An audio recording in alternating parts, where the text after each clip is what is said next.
কড়াইতে 3 চামচ পরিমাণে সর্ষের তেল ভালো করে গরম করে নিয়ে দিয়ে দিলাম বেশ খানিকটা চিংড়ি মাছ।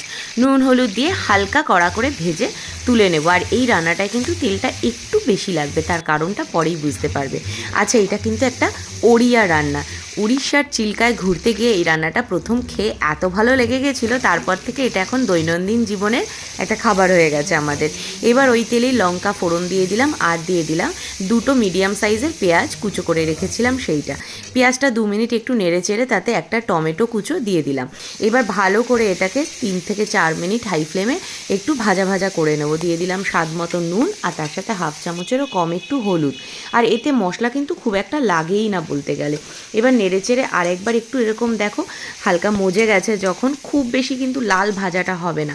যখন টমেটো আর পেঁয়াজটা একটু মজে যাবে তখন ভেজে রাখা চিংড়িটা দিয়ে দিলাম। আর যেটা মেন দরকার সেটা হচ্ছে এই যে চিকেন মশলা, এটাই 1.5 চামচের মতো দিয়ে দিলাম। অবশ্যই এই রান্নাটাতে কিন্তু চিকেন মশলাটা দিও, এটা ছাড়া কিন্তু সেই অথেন্টিক চিল্কা চিংড়ির স্বাদটা আসবে না। আর এরপরে দেবো হচ্ছে সামান্য একটুখানি লাল লঙ্কার গুঁড়ো, ব্যাস।